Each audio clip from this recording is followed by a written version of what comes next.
Tadi yang belum disebut apa? Subuh sudah, zuhur sudah, maghrib sudah, isya sudah. Asar, ada salat sunnah? Tidak ada. Yang bilang tidak ada, angkat tangan.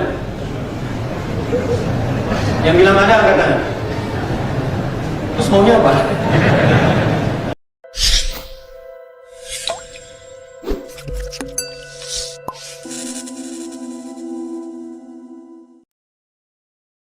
Sekarang yang sunnah. Maaf, di sini kadang sering gagal kita memahami. Kata Al-Quran, diisyaratkannya hadis, turunkan semua jenis salat-salat sunnah. Maka kita keluarkan satu. Keluarkan dulu semua jenis salat sunnahnya, supaya nanti bisa dikerjakan. Salat sunnah pertama, yang terpenting, tahajud.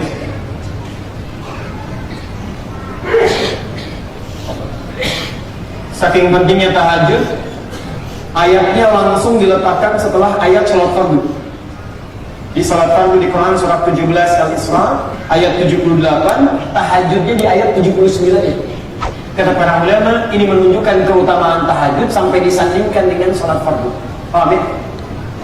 Satu. Kedua, ada salat rawatib, salat sunnah yang bersanding dengan salat fardu dan menyempurnakan kesempurnaan salat fardu. Ada berapa? Halo? 12. Tahu dari mana? Ini At-Tirmidzi nomor hadis 414 dari Ummu Habibah. Lihat kalimatnya, man shalla 12 raka'atan, siapa yang salat 12 rakaat fi yaumin wa lailatin, mengiringi salat fardunya siang sampai malam. Lihat, arba'an qabla dhuhri, 4 rakaat sebelum zuhur. 4 rakaat. Teknisnya bisa dua-dua. Ini raka'ataini ba'daha, 2 rakaat setelahnya. 4 tambah 2 6. Raka'ataini ba'dal maghrib, 2 rakaat setelah maghrib. 8. Raka'ataini ba'dal isya, 2 rakaat setelah isya. 10. Wa raka'ataini qabla subhi, 2 rakaat sebelum subuh. 12. Lihat berapa? 12. Kalau Anda bisa kerjakan ini, maka bonusnya, kata Nabi, dia kalimatnya, bunya lahu wa bunya lahu bihinna baitun fil jannah. Siapa yang konsisten mengerjakan 12 rakaat itu sampai dia meninggal dunia, maka akan dibangunkan untuknya satu rumah di surga. Saya ulang, satu rumah di surga. Perhatikan, Ummu Habibah, istrinya Rasulullah SAW, radhiyallahu ta'ala anha, bagi beliau, lihat kalimatnya. Setelah mendengar kata-kata tadi dari Nabi, kata beliau, bima ma'na laqad azamtu alla atrukaha tula hayati. Kata Ummu Habibah, saya bertekad tidak akan pernah meninggalkan sholat 12 rakaat selama hidup saya. Ummu Habibah itu istri Nabi, keluarga Nabi, dekat dengan Nabi, di surga bersama Nabi. Ketika kata Nabi ada 12 rakaat namanya rawatib, luar biasa baiknya mengiringi salat fardu, kata Ummu Habibah, saya akan tinggalkan selama hidup saya. Maka saya sarankan pada akhwat yang sekarang ya, para ibu bukan istri Nabi, tetangga Nabi bukan, kerabat Nabi bukan, belum jelas surganya, belum tentu bersama Nabi. Maka kita lebih berhak untuk mengejar yang rawatib itu. Teman-teman ada yang sudah punya rumah di surga? Boleh angkat tangan? Saya serius. Ada? Kalau tidak ada, maka kenapa kita siapkan dari sekarang? Yuk, bahannya mulai diturunkan. Bahannya sudah ada di 12 rakaat. Besok bangun. Ayo kita mulai pondasinya dengan sholat subuh. Bangun, tunaikan. Jelas ya? 2 rakaat, kerjakan. Nanti zuhur kita ambil, asar kita ambil, sampai dengan isya. Jangan cuma dituliskan baiti jannati, rumahku surga, tapi amalan yang dikerjakan. Rumahnya ke surga orang itu. Baik. Tadi yang belum disebut apa? Subuh sudah, zuhur sudah, maghrib sudah, isya sudah. Asar, ada salat sunnah? Tidak ada. Yang bilang tidak ada, angkat tangan. Yang bilang ada, angkat tangan. Terus maunya apa? Baik, Allah ada. Baik, sebelum asar ada salat sunnah 4 rakaat. Dalilnya di Abu Dawud nomor hadis 1257. Rawinya sahabat Ibnu Umar radhiyallahu ta'ala anhuma. Status hadisnya sahih. Nama salatnya bukan rawatib tapi salat mutlaq. 4 rakaat.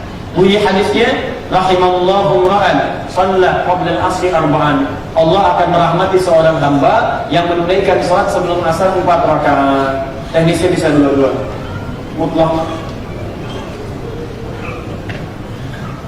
Salat mutlak itu salat yang tidak terkait langsung dengan salat fardu. Waktunya bisa berdekatan dengan salat fardu atau berjauhan. Misal yang berdekatan tadi 4 rakaat sebelum asar, 2 rakaat sebelum maghrib. Ada. 2 rakaat sebelum maghrib ada. Di Abu Daud nomor hadis 1258. Rawinya Ibnu Umar radhiyallahu taala anhu. Dia kalimatnya, qala Rasulullah sallallahu alaihi wasallam. Sekali Rasulullah sallallahu alaihi wasallam pernah bersabda, dia kalimatnya. Bima makna sallu rak'ataini qabla al-maghrib. Salatlah kalian 2 rakaat sebelum maghrib. Wala tattakhiruha sunnatan, tapi jangan terlalu dibiasakan. Ingat kalimatnya, jangan terlalu dibiasakan. Maksudnya apa? Kalau ada kalimat dalam fikih jangan terlalu dibiasakan, maka sunnah yang dimaksud tidak terlampau ditekankan. Kalau sekiranya waktunya cukup saja. Karena maghrib itu waktunya sempit, ya, mepet ke isya. Karena itu di Timur Tengah itu jarang sekali ada salat maghrib begitu adzan berkumandang kemudian diberikan jeda. Itu tidak. Biasanya ba'da adzan itu seketika beberapa jeda sebentar langsung iqamah. Saking sempitnya waktu itu. Saking sempitnya. Ya. Karena itu kata para ulama, kalau waktunya sempit maka lebih baik Anda isi dengan berdoa. Zikir, karena antara adzan dengan iqamah itu lebih cepat dikabulkan dengan doa. Ya, doa lebih cepat dikabulkan. Tapi kalau waktunya cukup panjang, misal Anda ada di Mekah, di Madinah, di Mekah, Masjidil Haram pahalanya 100.000 kali. Dan ada orang tawaf. Kalau seketika adzan, seketika qomat, bagaimana dengan orang yang tawaf? Maka ditunggulah kemudian dirapikan dulu. Orang-orang tawaf itu mulai rapi, mulai cukup baik, maka kemudian baru iqamat dilakukan. Karena itulah antara maghrib sampai dengan ke isya, antara maghrib adzan sampai dengan ke iqamatnya itu kadang-kadang 15 sampai dengan 20 menit.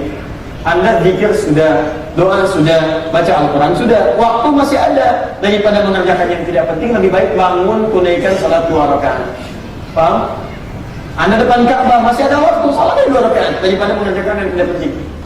Daripada ambil handphone, foto, ceplik, sedang di depan Ka'bah dan menunggu salat maghrib. Apa faedahnya? Masjid Nabawi, menunggu dulu, jamaah mulai datang karena mengejar pahala 1000 kebaikan.